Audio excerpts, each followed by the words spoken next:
Jean-Jacques Mambo pour lire Afro. Donc aujourd'hui, je pense que vous l'avez deviné, on va parler de Fela. Fela Anikulapo Kuti, né Fela Ransom Kuti. Je pense que c'est important de le dire et ça va être une très très bonne introduction pour cette petite vidéo d'aujourd'hui. Donc Fela, grand chanteur, grand activiste aussi, ce n'était pas qu'un chanteur. Voilà, si vous voulez pas lire le livre, au moins allez acheter un de ses albums et vous verrez, ça va très bien ensemble si vous voulez vous mettre dans l'humeur pour la journée ou pour n'importe quoi. Donc Fela Ransom Kuti. Donc Ransom, c'était le nom que son père lui avait donné et que son père c'était un révérend et c'est un nom qu'il avait eu par rapport justement à un prêtre qu'il avait formé au catholicisme. Et donc voilà, c'est quelque chose qu'il avait gardé et qu'il avait donné à ses enfants. Donc Fela s'appelait Fela Ransom Kuti. On touchera un petit mot sur sa maman aussi, Fumi Layo, personne très importante, que ce soit dans la vie de Fela ou personne tout simplement très importante. Et à un moment donné, ce qui se passe, c'est que Fela, il rejette ce nom, tout simplement parce que c'est un nom colonial et que lui ne se voit pas du tout porter ce nom-là.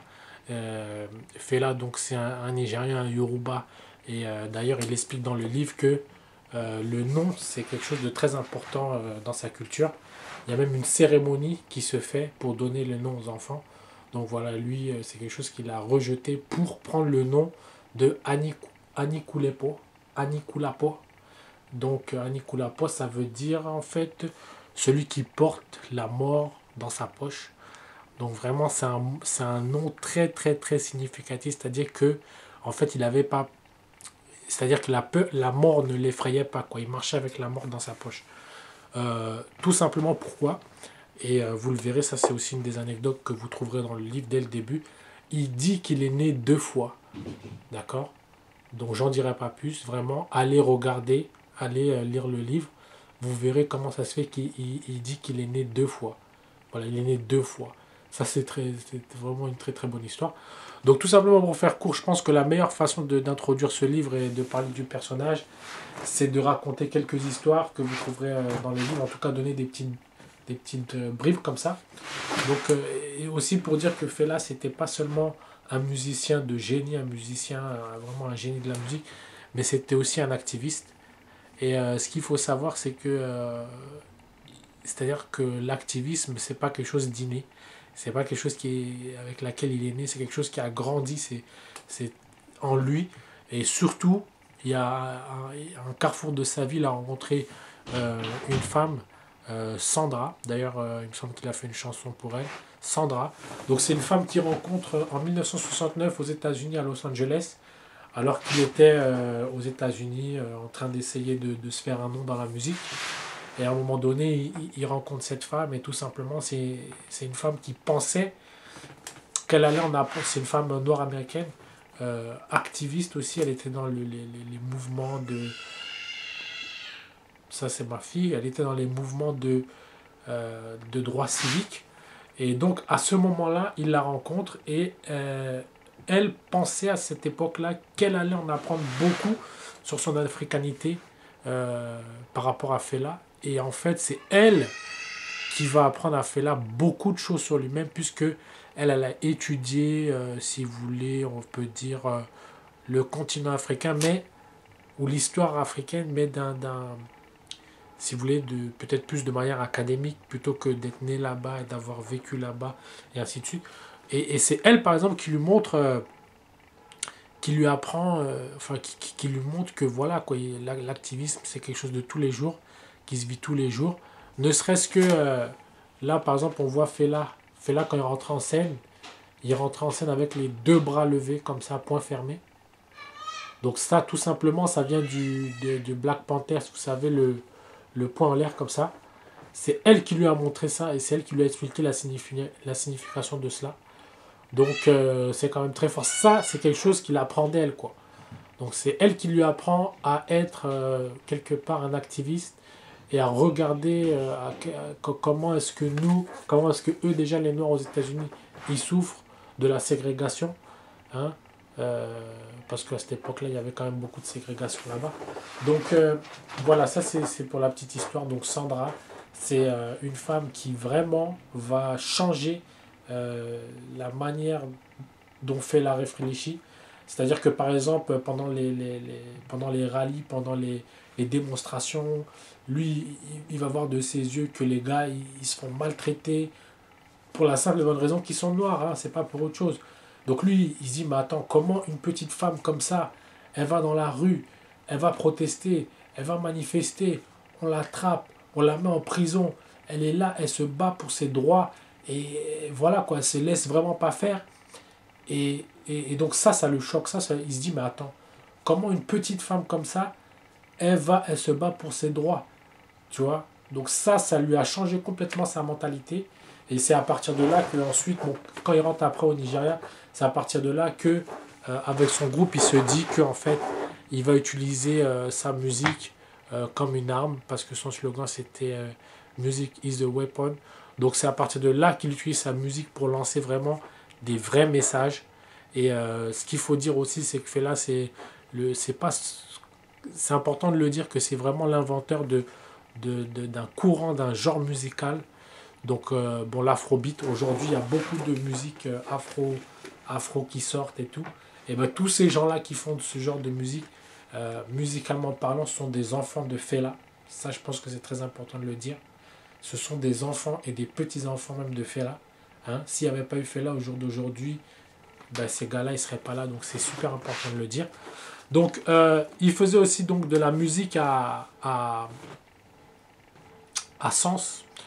C'est-à-dire qu'aussi Fela, par exemple, c'était un grand fumeur de ganja, c'était un grand fumeur de zeb, c'était un grand fumeur de bœuf, peu importe comment est-ce que vous appelez ça, je pense que vous aurez compris. Et à un moment donné, il a sorti une chanson qui s'appelait Expensive Shit. Donc, Expensive Shit, ça veut dire ce que ça veut dire. Vraiment, ça veut dire qu'en fait, ce qui s'était passé, c'est que il n'était pas en accord avec le gouvernement. Et souvent, ce qui se passait, c'est que ils envoyaient juste, donc le gouvernement envoyait la police chez Fela. Fela, il avait un terrain qui est devenu la République de Kalakuta. C'est là où il avait son shrine. Là, je donne vraiment des bribes pour vous donner envie d'aller voir ce que c'est que le shrine, que la République de Kalakuta. Et ce qui se passait en fait, c'est que la police venait, débarquait et saccageait tout l'endroit, tu vois. Et comme Fela, c'était un fumeur de bœuf, et qu'en fait, la bœuf, bah, c'était pas légal, ça, c'était un comment dirais-je, comment on dit, une des suspicions sous lesquelles en fait on pouvait le prendre et le jeter en prison. Ça c'était une des suspicions parce que l'autre suspicion aussi bien sûr c'était son message politique qui ne plaisait pas justement à l'État. Donc ce qui se passe c'est que il se fait attraper, la police vient chez lui, débarque chez lui, il retourne tout, hein. C'est pas la police, non, c'est la c'est comme des milices quoi en fait, hein. C'est des milices qui viennent chez toi et qui retournent tout. Et lui ce qui se passe c'est qu'il avait de la bœuf avec lui, il se dit mais qu'est-ce que je vais en faire, donc il a simplement avalé ça quoi, il a avalé ça. Donc maintenant il se retrouve en prison et on lui dit bon bah puisque tu veux pas nous montrer que tu as avalé de la bœuf, on va te laisser là comme ça, et quand tu vas maintenant aller à la selle, tu vois, on va prendre tes selles et dans les selles, on va trouver de la bœuf et avec cette bœuf-là, on va t'inculper et tirer en prison. Donc, qu'est-ce qui se passe? Lui, il est là en prison et la prison là, la prison là au Nigeria, là, c'est pas la prison, c'est pas Fleury-Mérogis, c'est pas, non, c'est la prison où on te met dans une selle euh, complètement insalubre. Tu es dans l'obscurité toute la journée, il n'y a pas de toilette, le toilette c'est un seau, hein. Donc tu es là, il fait super chaud, hein, c'est insalubre, il y a des rats, il y a tout ce que tu veux. Bref, c'est la prison, quoi, c'est le cachot, c'est la prison, franchement, c'est ça. Et ce qui se passe, c'est que donc maintenant, ce qui se passait, c'est que les gardes, ils attendaient maintenant que Fela aille aux toilettes, enfin aille aux toilettes, aille au seau, pour justement pouvoir récupérer, pour pouvoir en fait disséquer son caca. Donc qu'est-ce qui se passe à ce moment-là? Sa maman lui fait envoyer donc Fumilayo lui envoie à manger. Parce que c'est la prison, c'est pas la prison où vous êtes nourri matin, midi et soir. En fait, c'est pas la prison, c'est le cachot vraiment. Hein. Et ce qui se passe, c'est que elle lui envoie maintenant des légumes en fait à manger. Elle lui envoie des légumes à manger tous les jours. Et elle lui dit, et elle fait passer le message, elle dit, surtout tu vas pas aux toilettes, tu vas pas au seau, quoi. Tu manges les légumes, tu manges les légumes, tu manges les légumes. Donc Fela se retient pendant 2-3 jours, il est aux toilettes, il est dans le cachot, il essaie de voir comment ça se passe et tout. Déjà, l'univers carcéral, ça le rend fou parce que les gens sont traités vraiment comme des animaux. Hein. Tout ça, c'est expliqué dans le livre, bien sûr. Et à un moment donné, donc pendant 2-3 jours, je sais plus, 2-3 jours, peut-être 4 jours, il va pas à la selle, il va pas à la selle, il va pas à la selle. Sa maman lui envoie des légumes, lui envoie des légumes, lui envoie des légumes. Lui, il mange ses légumes, il mange ses légumes, il mange ses légumes. Et au bout de 3-4 jours, il se dit, bon, là, je vais y aller. Et en fait, le plan de sa mère, c'était que quand il aille aux toilettes, justement, avec tous les légumes qu'il aura ingurgités, et ben, quand il ira à la selle, les flics, quand ils vont essayer de disséquer son caca, là, ils n'arriveront pas à faire la différence entre la bœuf qu'il a avalée et puis, en fait, les légumes. D'où expensive shit. Donc ça, c'est... Voilà, je peux pas le dire mieux que ça, expensive shit. Donc, ça, c'est juste une vraiment des comment dirais-je, des péripéties dont il parle dans ce livre-là. Donc, allez le chercher, vraiment allez le chercher. Si vous n'allez pas le chercher, au moins, regardez, allez écouter un peu de Fela, hein, mettez-vous sur Internet, allez chercher un peu de Fela, online, ou bien aller dans les magasins, vous le trouverez partout. Fela, c'est un monstre de la musique africaine, il a inventé l'afrobeat, c'était un activiste. Fela Anikulapo Kuti, qui n'avait pas peur de la mort. Anikulapo, ça veut dire qu'il marchait avec la mort dans sa poche. Allez-y, jetez-vous sur lui.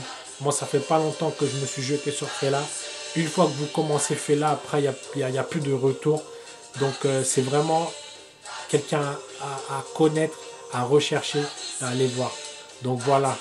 Allez-y, Fela Anikulapo Kuti. Le livre, c'est This Beach of Life, cette chaîne de vie. Il y a d'autres livres aussi sur Fela, donc moi, je vous encourage à aller les voir. En tout cas, celui que je vous présente aujourd'hui, c'était This Beach of Life. C'est une espèce d'autobiographie. Donc voilà, allez-y, jetez-vous dessus, n'ayez pas peur. Ticha, ticha.